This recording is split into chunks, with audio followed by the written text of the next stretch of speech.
How to purchase ringtones in iPhone. So here is a simple guide on how to purchase and download ringtones on your iPhone using the iTunes store. So let's get started. First of all you have to do is open the settings app on your iPhone's home screen. Once inside the settings app, scroll down and tap on the sound and haptics option available in there.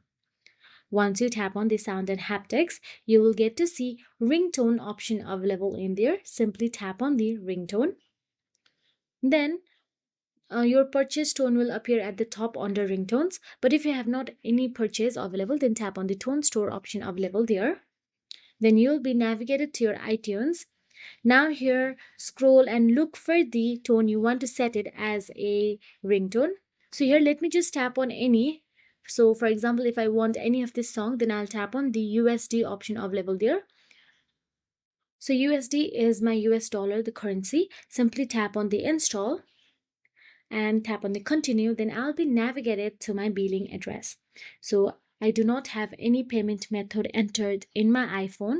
So if you have any, then you can enter it, then you can tap on the done option available there and you can purchase it easily. So that is it. If you found this video helpful, please like, share and subscribe, and thank you so much for watching.